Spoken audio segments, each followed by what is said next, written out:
Recorded Books and RB Digital present Mess With Me by Nicole Helm. Narrated by Brian Hutchison. Chapter 1. Sam Goodall knew an ambush was coming. He'd known it for approximately 3 days and had made himself exceedingly scarce. He appeared at the cabin that headquartered Mile High Adventures with just enough time to get ready before he guided his next excursion, and no time to have conversations with anyone. He was a quick man, an agile man, and he'd spent the past 5 years putting nearly all his effort into being a silent partner in Mile High Adventures, taking on the riskiest and most challenging trips, and mostly staying out of the way.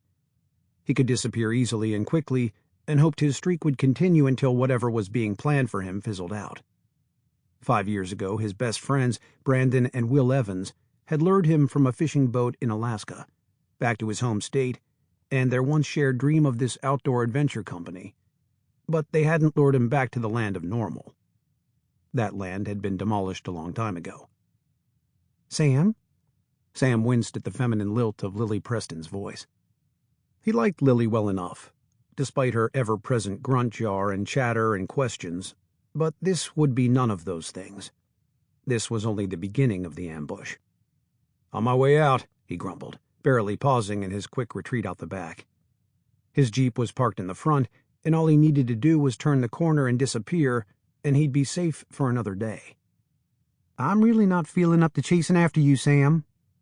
He cursed under his breath. Though he had no qualms about running from a pregnant woman, he knew Lily would have no qualms about following him, and if she did something stupid like trip and fall, Brandon would likely kill Sam where he stood. Which actually might be better than whatever was waiting for him. Still, he stopped. He slowly turned to face the bright pop of color that was Lily, Mile High's public relations specialist. She was excellent at her job, a good fit for Brandon, and most of all, she usually let Sam keep to himself. He liked her. He glowered down at her, arms crossed over his chest, regardless of any like. Lily merely smiled serenely. "Have dinner with us." "No." She pursed her lips before responding through gritted teeth. "It wasn't an invitation." "Still, no." She grunted, and his scowl loosened. "I believe that means you owe $1 to the grunt jar."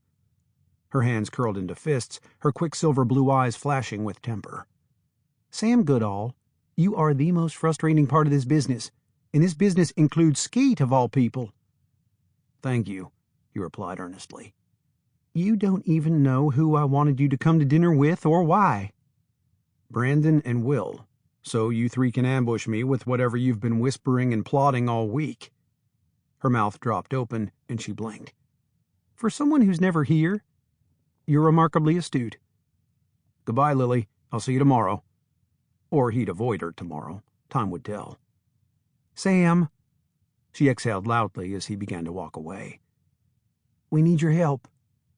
He didn't stop, didn't pause, didn't even hesitate. "No, you don't," he returned, and kept on walking. When Sam woke up the next morning, he scowled. Something was off. He knew the typical sounds of the small clearing high on the mountain where he'd built his cabin, and something wasn't right. The stillness of the air up here had been interrupted by something. The usual summer chatter of birds and animals had stopped. Sam blinked at the darkness outside his window. It was too early for much of anything to be an interruption. Apparently, the ambush had come to call. He swung off the tiny mattress that was shoved into the corner of the big square room that was his home. The only other room in the cabin was a small bathroom off to the back.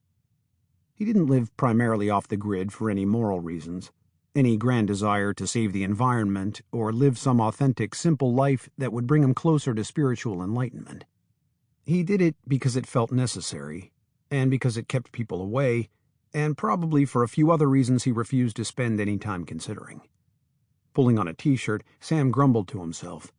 He pulled on socks and shoved his feet into his boots, and when he stepped outside into the pearly dawn of a summer morning, he swore. Loudly. "Good morning to you too, sunshine," Will Evans greeted cheerfully. He and Brandon stood leaning casually against Will's Jeep in the middle of Sam's yard. Though the Sample complete. Ready to continue?